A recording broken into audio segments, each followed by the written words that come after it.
Sul numero dei profughi che saranno assegnati al Veneto nei prossimi mesi vige un mistero imperscrutabile e l'idea che il Ministero dell'Interno e il capo del Dipartimento per l'Immigrazione, il prefetto Mario Morcone, stiano pensando a 11 nuovi hub da dislocare in regione sta già mettendo in allarme sindaci e amministratori, soprattutto laddove, come a Bagnoli e Cona, la situazione è ormai al collasso per la presenza rispettivamente di 700 e 600 richiedenti asilo.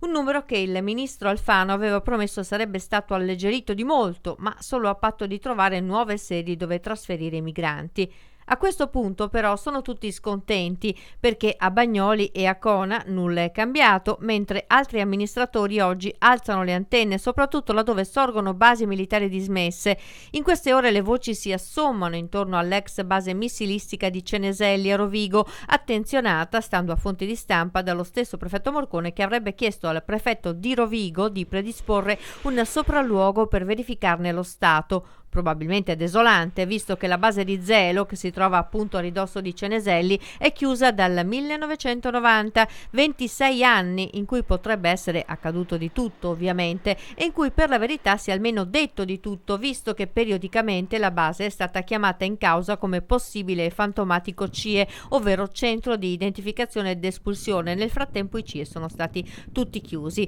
Con questi trascorsi anche l'ennesimo sopralluogo potrebbe quindi concludersi con un nulla di fatto, e intanto la tensione a Cona e Bagnoli cresce, così come l'insofferenza di sindaci e cittadini che, di fronte al nuovo tentativo di accordo con i comuni e l'ANCI per una distribuzione degli immigrati su base 3 ogni 1000 abitanti, si sentono per l'ennesima volta presi in giro.